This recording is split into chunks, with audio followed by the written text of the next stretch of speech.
Hola, soy Marcos, y vi con mis propios ojos cómo un brigada de ingenieros, un tipo con más títulos que años, se reía en la cara de un crío de 12 años mientras el motor de nuestro único blindado operativo se moría. Estábamos atrapados, con un pelotón entero dependiendo de ese vehículo para salir con vida de una emboscada, y la única persona que parecía entender lo que pasaba era un niño al que todos trataban como si fuera parte del paisaje. Poco sabía aquel oficial que la vida de todos nosotros dependía de ese chaval. ¿Alguna vez te has sentido invisible sabiendo que tenías la respuesta que nadie quería escuchar? Antes de contarte cómo ese niño, Hugo, usó un simple alambre para resucitar el motor de El Mastín, comenta aquí desde donde nos ves y suscríbete al canal. Créeme, no querrás perderte la cara que se le quedó al brigada cuando el motor volvió a rugir. Nuestra base operativa avanzada era un infierno de polvo y miedo en mitad de un valle olvidado por Dios. Llevábamos semanas bajo asedio y el aire olía permanentemente a cordita y a metal recalentado. La tensión se podía cortar con un cuchillo. Aquella tarde, la situación había pasado de mala a crítica. El pelotón del sargento Morales había caído en una emboscada a las afueras del perímetro y pedían una evacuación urgente por radio. Tenían heridos. Nuestra única esperanza era El Mastín, un lince blindado que, irónicamente, había decidido morir esa misma mañana. Su motor diésel no respondía. Verlo allí, inmóvil y silencioso, mientras las llamadas de radio se volvían más desesperadas, era como sentir una soga apretándose lentamente alrededor del cuello de toda la base. Era nuestra única vía de escape, nuestro único escudo, y ahora no era más que un ataúd de acero. El brigada Vargas, nuestro ingeniero jefe, llevaba más de una hora pegado al vehículo. Era un hombre que confiaba más en la pantalla de su portátil de diagnóstico que en sus propios ojos. Le vimos conectar cables, teclear comandos y consultar manuales digitales con una arrogancia que se fue desmoronando poco a poco. Finalmente se apartó del capó, se limpió el sudor de la frente con el dorso de la mano y sentenció con una frialdad que nos heló la sangre. Fallo catastrófico en la bomba de inyección. Es irreparable en campo. No podemos hacer nada. Sus palabras cayeron como una losa sobre nosotros. El silencio que se hizo solo era roto por la estática de la radio y los lejanos ecos del combate. La esperanza, que ya era escasa, se evaporó por completo, dejando solo un sentimiento de impotencia y rabia colectiva. En medio de todo aquel caos controlado, estaba Hugo, un chaval local de unos 12 años, huérfano de la guerra, que se había convertido en una especie de mascota silenciosa de la base. Nadie le prestaba demasiada atención. Era delgado, con unos ojos grandes y serios que parecían absorberlo todo sin emitir juicio. Siempre estaba ahí, observando desde una esquina, barriendo el taller o simplemente sentado en un rincón callado. Para la mayoría de nosotros era como un gato callejero. Sabíamos que estaba, pero no formaba parte real de nuestra dinámica. Mientras los ingenieros sudaban y maldecían, él permanecía inmóvil, con la mirada fija en el motor de El Mastín, como si estuviera viendo algo que el resto de nosotros éramos incapaces de percibir. Su quietud contrastaba brutalmente con nuestra creciente desesperación. En un arrebato de frustración, el brigada Vargas lanzó su llave inglesa contra el suelo polvoriento. El golpe metálico resonó en el tenso silencio. «Se acabó. La misión se cancela. Esa cosa es chatarra», gritó, mirando a nuestro comandante como si le retara a contradecirle. Fue en ese preciso instante, en esa pausa cargada de derrota, cuando Hugo se movió. Se deslizó entre los cuerpos abatidos de los mecánicos, sin hacer ruido, y se acercó al morro del blindado. No dijo nada. Simplemente posó su pequeña mano sobre el bloque del motor, aún caliente. El sargento Morales, un hombretón curtido en 1000 batallas y con sus hombres muriendo a unos cientos de metros, se giró y le espetó, con la voz rota por la angustia. «¿Qué pasa, chaval? ¿Has visto un fantasma o qué? Quita de ahí». Hugo no se inmutó por el grito del sargento. Ignoró por completo los portátiles, los manuales y las miradas de desprecio de los ingenieros. Cerró los ojos por un segundo, como si estuviera concentrándose en un sonido lejano. Luego, con una delicadeza impropia de aquel lugar, pasó sus dedos sucios de grasa por un conducto de combustible secundario, casi oculto bajo una capa de arena. Su ceño se frunció ligeramente. Estaba sintiendo algo, una vibración sutil, una anomalía de temperatura que las manos enguantadas y las herramientas de precisión de los expertos no habían detectado. Vargas soltó una risa seca y burlona. Fantástico, lo que nos faltaba. Un niño brujo, que alguien quite a este crío de en medio antes de que rompa algo más. La humillación fue pública, pero Morales, sin nada que perder, no lo apartó. Solo se quedó mirándolo con una extraña mezcla de lástima y una diminuta, casi inexistente, chispa de curiosidad. El silencio que siguió a la risa de Vargas fue más pesado que el calor del mediodía. Hugo no se inmutó, no dijo una palabra. Simplemente, con un dedo tembloroso y cubierto de mugre, señaló un punto casi invisible en el lateral del motor, una pequeña tuerca hexagonal rodeada por una costra de arena y aceite seco. Era la válvula de purga manual, un componente que los manuales modernos apenas mencionaban. Vargas se acercó, entrecerrando los ojos con desdén. Eso es un sistema de respaldo obsoleto, chaval. No tiene nada que ver. El ordenador dice que el fallo es electrónico en la bomba. ¿Entiendes? Electrónico. Esa pieza es puramente mecánica. No pierdas nuestro tiempo. Cada palabra era una pequeña daga, diseñada para reafirmar su autoridad y ridiculizar la intuición del niño frente a todos nosotros. Sentí una punzada de vergüenza ajena, una rabia sorda que me subía por el pecho. Miré a mi alrededor y vi el mismo conflicto en las caras de los otros soldados.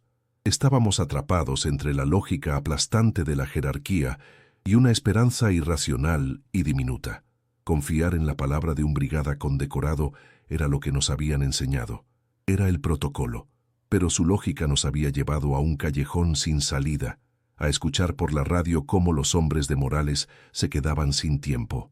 Confiar en el niño era una locura, un acto de fe en un lugar donde la fe había muerto hacía mucho, pero confiar en el fracaso, ya diagnosticado por el brigada, era aceptar una sentencia de muerte. El aire se llenó de una duda colectiva, una tensión insoportable que nos paralizaba a todos. Fue entonces cuando el sargento Morales dio un paso al frente, interponiéndose entre el brigada y el niño. Su cuerpo era una muralla de puro músculo y desesperación. No miró sus portátiles, no miró los esquemas. Fijó sus ojos inyectados en sangre en el ingeniero. Su voz, grave y rasposa por la sed y la tensión, cortó el aire como un latigazo. «Cállese, brigada», le espetó. No fue una sugerencia, fue una orden directa y brutal que hizo que Vargas retrocediera un paso, boquiabierto. «Mis hombres se están desangrando ahí fuera porque su maldita tecnología no funciona. Este crío se va a quedar aquí y va a hacer lo que sea que esté haciendo, y usted se va a quedar ahí y va a cerrar la boca». No era fe lo que movía a Morales, era la más pura y dura de las desesperaciones. Con todas las miradas puestas en él, Hugo por fin habló. Su voz era apenas un susurro, tan frágil que casi se la lleva el viento del desierto. «No, no es la bomba», dijo, mirando fijamente la válvula. «Hay arena, mucha arena fina. Entra y hace una burbuja de aire caliente. El gasoil no llega. El sensor cree que la bomba no funciona, pero solo es aire». Levantó la vista, no hacia el sargento, sino hacia el suelo polvoriento, como si buscara algo. Sus ojos se posaron en un trozo de alambre de espino oxidado, abandonado cerca de una de las ruedas. Se agachó, lo cogió con cuidado y con una piedra enderezó una de sus puntas hasta convertirla en una aguja improvisada. La herramienta más sofisticada de la base, en ese momento, era un simple trozo de basura. Lo que vino después fue un acto de concentración casi sagrado en medio del infierno. Hugo se arrodilló frente al motor, ignorando el calor que emanaba y las miradas de todos. Con una paciencia de cirujano, introdujo la punta del alambre en la diminuta apertura de la válvula de purga. Lo movió con una delicadeza increíble, girándolo, empujando suavemente, como si estuviera desactivando una bomba. Podíamos oír el leve crujido de la arena compactada cediendo. Luego, cogió una pequeña piedra y empezó a golpear la carcasa metálica que rodeaba la válvula, no con fuerza, sino con un ritmo extraño, casi musical. 3 golpes secos, una pausa, 2 golpes más. Un código que solo él entendía, un truco de mecánico de pueblo que su padre seguramente le había enseñado para arreglar viejos tractores. Vargas no podía soportarlo. Su rostro estaba rojo de ira y humillación. Ver su diagnóstico de fallo catastrófico desafiado por un huérfano con un alambre era más de lo que su ego podía tolerar. «Sargento, por el amor de Dios», exclamó con la voz temblando de rabia contenida, «va a dañar permanentemente el único inyector que podríamos haber salvado. Esa vibración puede descalibrar toda la línea de 1900. Combustible. Esto es un circo ridículo, haga que pare». Intentaba recuperar el control, apelar a la lógica, al miedo a un daño mayor, pero sus palabras sonaban vacías. Ya nadie le escuchaba. Todas las miradas, incluida la del comandante de la base que había aparecido en silencio, estaban clavadas en las pequeñas manos de Hugo. Tras unos segundos que parecieron una eternidad, Hugo retiró la piedra y el alambre. Se limpió las manos sucias en sus pantalones raídos y miró el motor, como si esperara una respuesta. El silencio era total. Solo se oía el viento y la estática lejana de la radio, que ahora sonaba como un lamento fúnebre. No miró a Vargas. No buscó la aprobación de nadie. Sus ojos grandes y serios se encontraron con los del sargento Morales, que no había dejado de observarle ni un instante. Hugo asintió una sola vez. Un gesto mínimo, casi imperceptible, pero que contenía el peso de todas nuestras vidas. «Ya está», susurró. Morales tragó saliva. Su mano temblorosa se dirigió hacia la llave de contacto del blindado. El destino de su pelotón estaba a punto de decidirse. El sargento Morales giró la llave. El motor de arranque gimió, un sonido metálico y agónico que se arrastró por el hangar. El motor de El Mastín tosió una vez, escupiendo una bocanada de humo negro y denso que olía a gasoil mal quemado. Luego, una segunda tos, más débil, casi un estertor de muerte. Y después, nada. Solo el zumbido lastimero del motor de arranque luchando contra un peso, muerto. El silencio que cayó a continuación fue más pesado que cualquier explosión. La pequeña llama de esperanza que Hugo había encendido se extinguió en un instante, dejándonos a todos en una oscuridad aún más profunda que antes. Fue un fracaso rotundo, visible y humillante para todos los que nos habíamos atrevido a creer, aunque fuera por un segundo. El brigada Vargas soltó una carcajada corta y amarga. Fue un sonido feo, lleno de desprecio y de una vindicación cruel. Se irguió, hinchando el pecho como si acabara de ganar una batalla personal. «Se lo advertí, sargento. Se lo advertí», dijo, con la voz cargada de una superioridad venenosa. «Ha intentado arrancar con la línea de combustible vacía. Ahora sí que ha quemado la bomba de inyección. Un fallo catastrófico, como indicaba el diagnóstico». Señaló la pantalla de su portátil como si fuera la prueba irrefutable de nuestra estupidez colectiva. Nos miró a todos, uno por uno, con una expresión que mezclaba la lástima con el más puro desdén. El aire se volvió irrespirable, cargado con la vergüenza de haber apostado por un niño en lugar de por la ciencia. Morales ni siquiera se molestó en mirar a Vargas. Dejó caer la cabeza hacia adelante hasta que su frente golpeó el volante con un ruido sordo y hueco. Se quedó ahí, inmóvil, y pude ver cómo sus hombros anchos se hundían bajo un peso invisible. Fue entonces cuando la radio volvió a cobrar vida, rompiendo el silencio con una voz joven y quebrada por el pánico. «Sargento, nos están machacando. El cabo Ramírez está malherido. No nos queda casi munición, oh, por favor». Cada palabra era un clavo más en nuestro ataúd. La desesperación ya no era algo abstracto, tenía la voz de un chico que estaba a punto de morir. Morales apretó los puños con tanta fuerza que sus nudillos se pusieron blancos, su rostro una máscara de impotencia y rabia. Fue en ese momento de derrota total cuando Hugo se movió de nuevo. Se acercó al sargento y le tiró suavemente de la manga de su uniforme. Morales no reaccionó, perdido en su propio infierno. Hugo tiró otra vez, un poco más fuerte. El sargento levantó la cabeza lentamente, sus ojos vacíos y sin vida. La mirada del niño, sin embargo, no reflejaba miedo ni fracaso. Estaba increíblemente sereno, concentrado. No señaló la válvula de purga esta vez. Su dedo menudo y sucio apuntó a un punto diferente, al bloque macizo de los inyectores, y susurró dos palabras que apenas se oyeron por encima del viento. Otra vez. Y tras una pausa, añadió una tercera casi inaudible, y un golpe. Nadie entendió a qué se refería. Hugo, viendo nuestra confusión, usó sus manos para explicarse. Cerró un puño y lo golpeó con fuerza contra la palma de su otra mano, justo en el momento en que imitaba el gesto de girar la llave de contacto. Luego señaló un punto muy concreto en la carcasa metálica del bloque de inyectores. Aquí, dijo, con más seguridad que antes. Fuerte, justo cuando gire la llave. Estaba proponiendo una solución de mecánico de pueblo, una técnica bárbara que se usaba en los viejos motores diésel de los tractores de su aldea para liberar válvulas o inyectores atascados por la suciedad.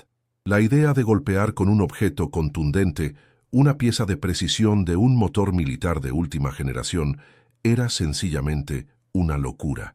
Vargas estalló. Pero bueno, esto es el colmo.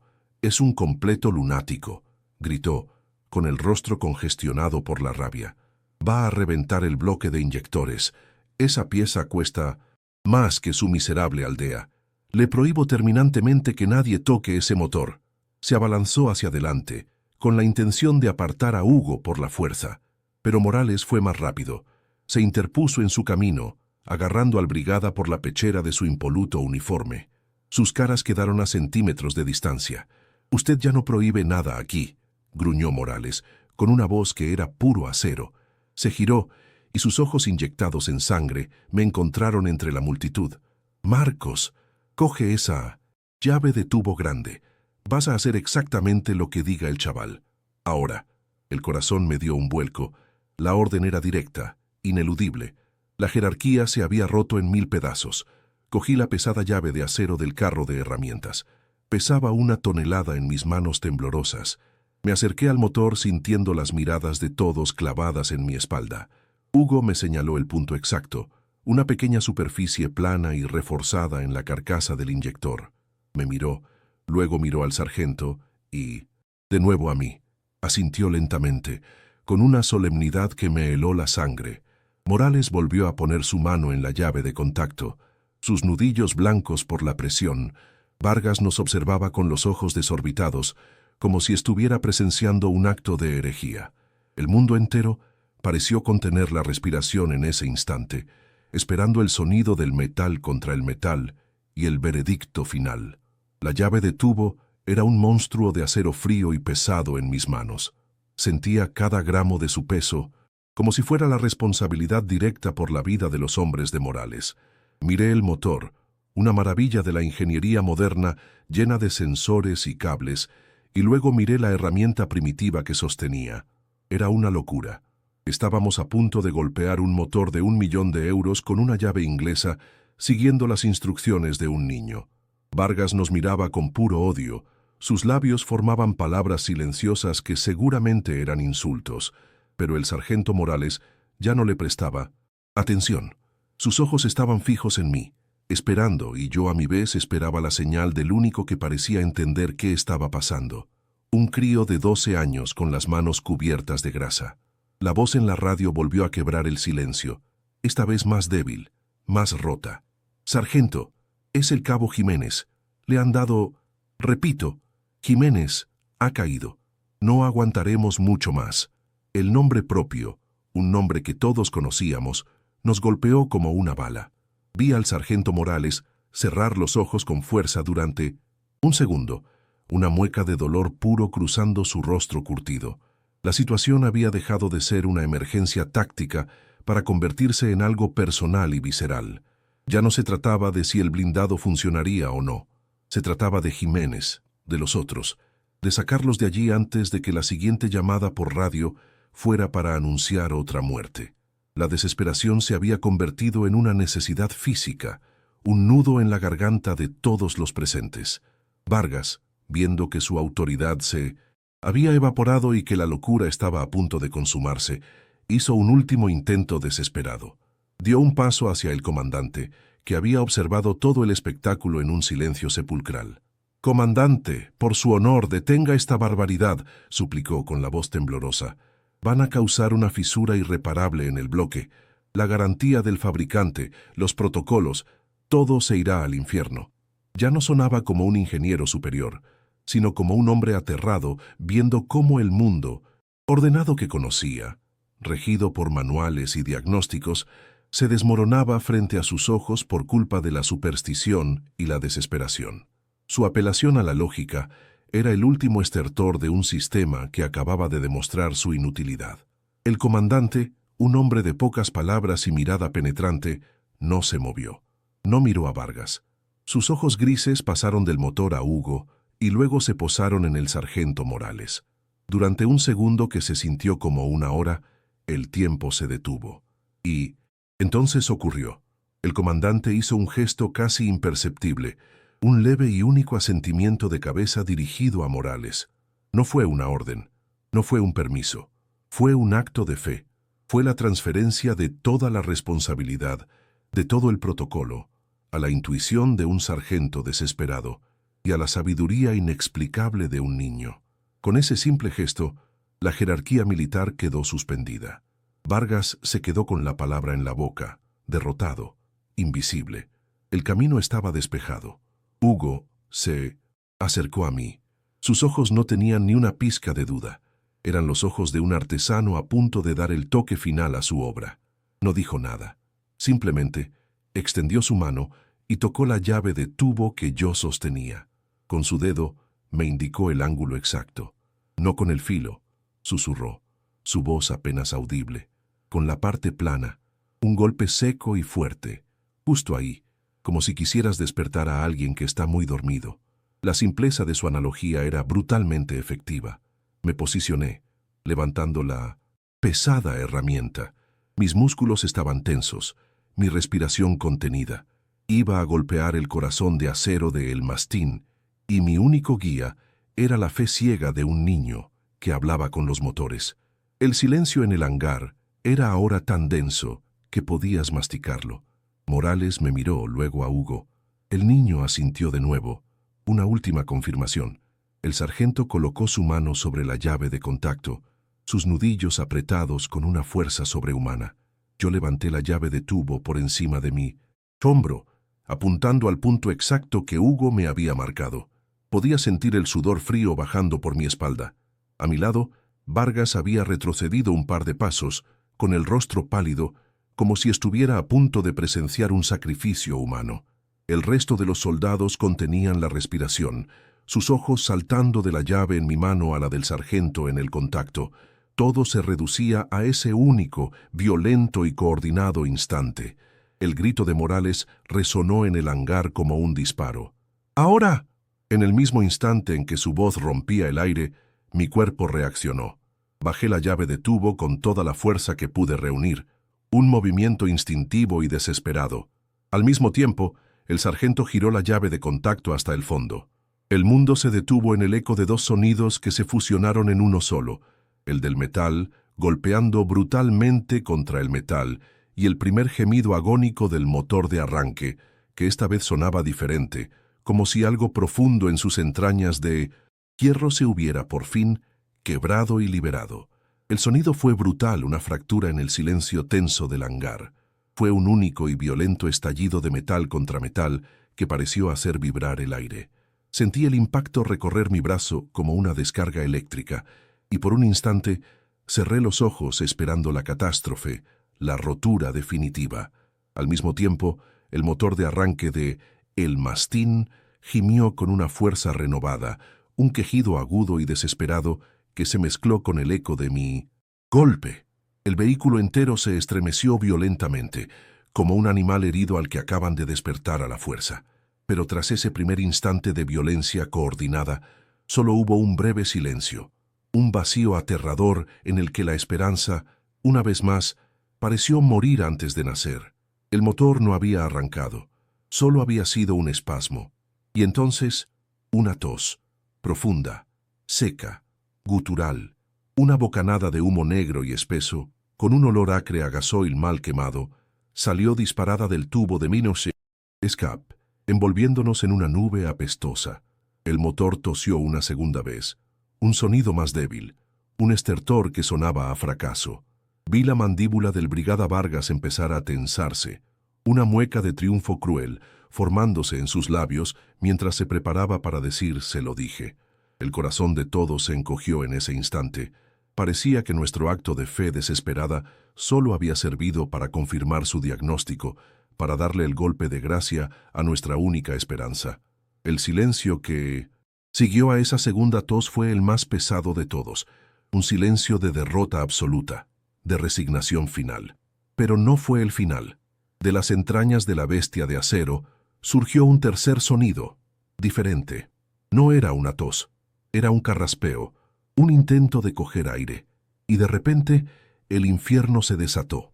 Con un rugido atronador que sacudió el suelo de hormigón y hizo temblar las herramientas en las estanterías, el motor diésel de El Mastín cobró vida.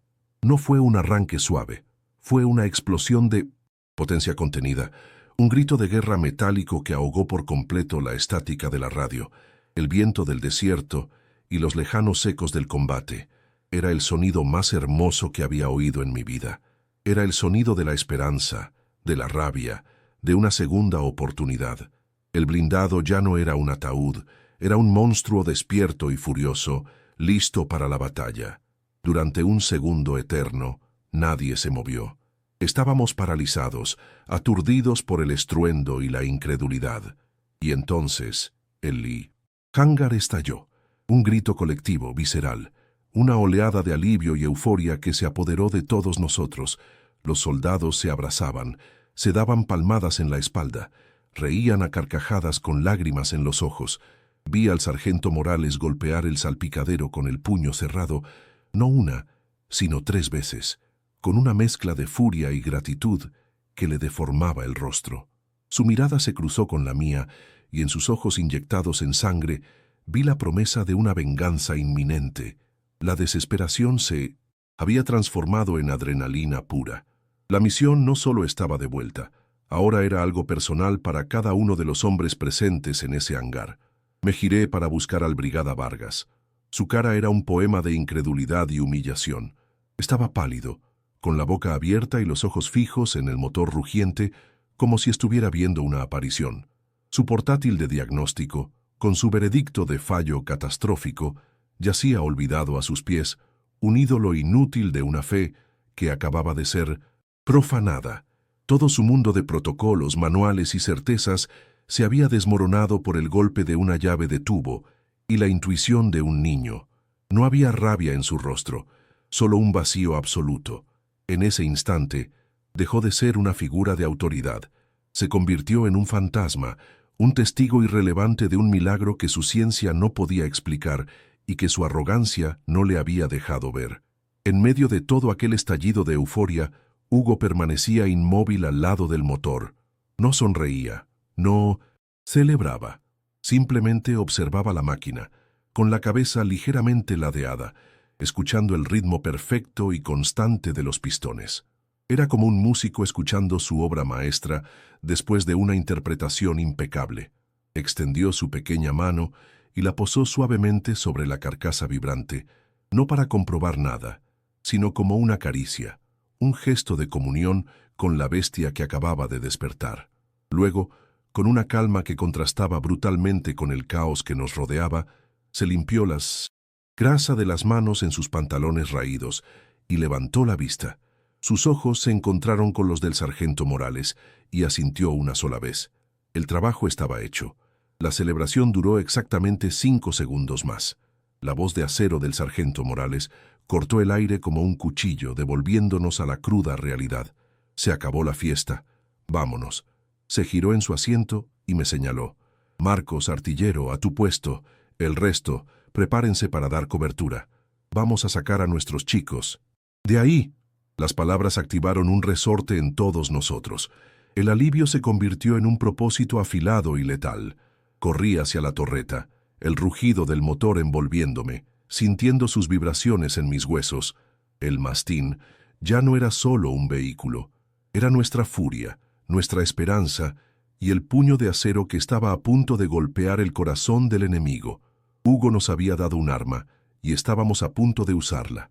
El regreso de El Mastín fue un trueno de victoria que silenció el combate. Cuando la rampa trasera bajó, los hombres del sargento Morales salieron tropezando, cubiertos de polvo, sangre y agotamiento, pero vivos. El cabo Ramírez, al que habían dado por perdido, venía apoyado en 2 compañeros, con una venda improvisada en la pierna, pero con una sonrisa salvaje en el rostro. Sus miradas recorrieron el hangar y se detuvieron en Hugo.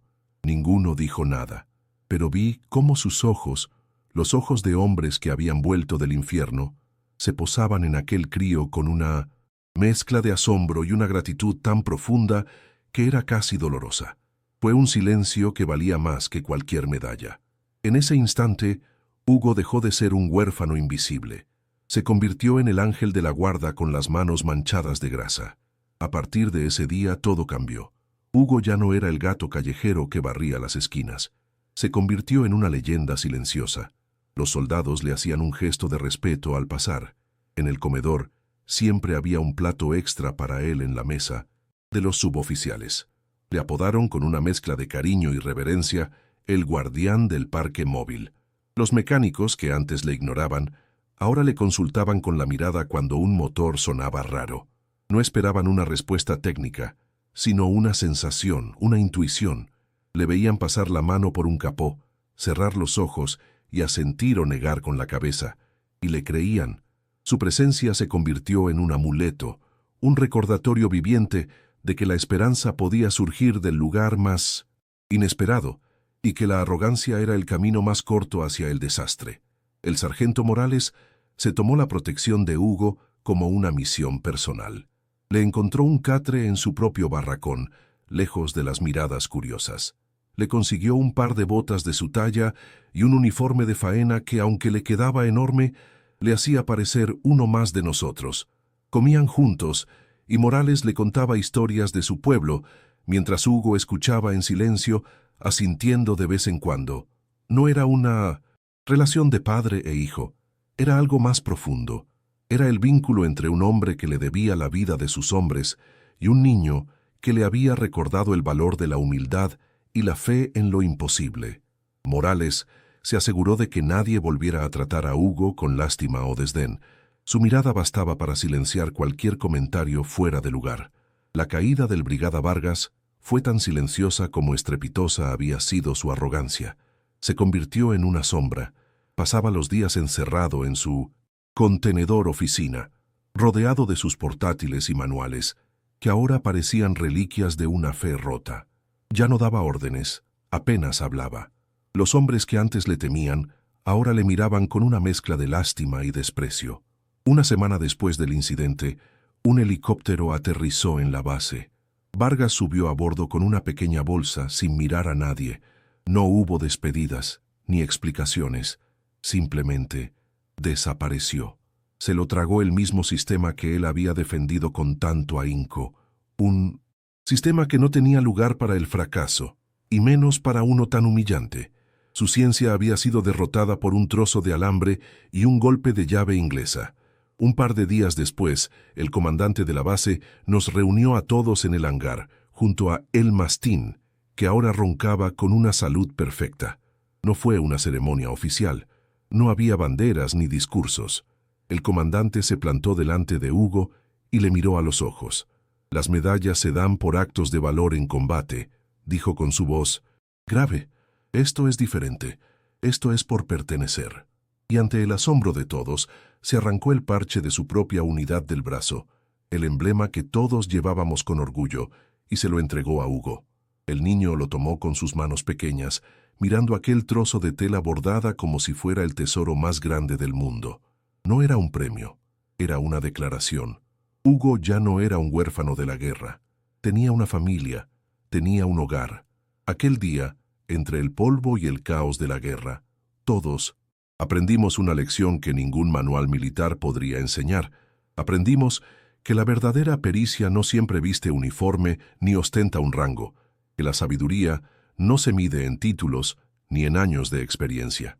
A veces se encuentra en las manos silenciosas y atentas de un niño que sabía escuchar lo que las máquinas y la vida intentaban decirnos a gritos. Hugo nunca cambió. Siguió siendo el chaval callado y observador de siempre. Fuimos nosotros los que cambiamos. Aprendimos a mirar más, allá de lo evidente, a confiar en la intuición y a recordar que, incluso en el lugar más oscuro, un pequeño gesto de fe puede cambiarlo absolutamente todo. La historia del niño y el mastín se convirtió en una leyenda en aquella base. Los nuevos soldados que llegaban la escuchaban de boca de los veteranos, y al principio la mayoría sonreían con incredulidad, como si fuera un cuento de barracón para levantar la moral. Pero luego veían a Hugo, ya un adolescente, moviéndose por el taller con esa calma sobrenatural, y veían la mirada de respeto absoluto en los ojos del sargento Morales, y entonces comprendían que cada palabra de aquella historia era cierta. Se convirtió en un recordatorio constante para todos nosotros, una especie de brújula moral que nos enseñaba que en un lugar donde todo se medía por la fuerza y el rango, la verdadera valía podía tener el aspecto más humilde e inesperado que uno pudiera imaginar. Era la prueba de que los milagros existían, solo que no venían del cielo sino de la tierra. Hugo nunca se convirtió en soldado. No le hacía falta. Sus manos, que nunca empuñaron un arma, salvaron más vidas que muchos pelotones. Creció bajo la tutela de Morales, que se convirtió en el padre que la guerra le había arrebatado. Aprendió a leer y a escribir con los manuales de los vehículos, pero nunca perdió esa conexión casi mística con la mecánica. Enseñó a una nueva generación de mecánicos a no confiar ciegamente en los ordenadores, a usar sus oídos, sus manos, su instinto. Les enseñó a escuchar el alma de los motores. Se convirtió en el corazón silencioso de nuestra base, un joven que, sin decir apenas una palabra, nos recordaba cada día que la fuerza más grande no es la que destruye, sino la que es capaz de reparar lo que está roto, ya sea un motor o la esperanza de un hombre. Y esa es la lección que todos nos llevamos de aquel valle olvidado, que la verdadera sabiduría no viene con un título, ni con un uniforme lleno de medallas. La arrogancia, ¿Qué vestía el Brigada Vargas? Es una forma de ceguera. Te hace ver solo lo que esperas ver. Te hace sordo a las verdades que no encajan en tus esquemas.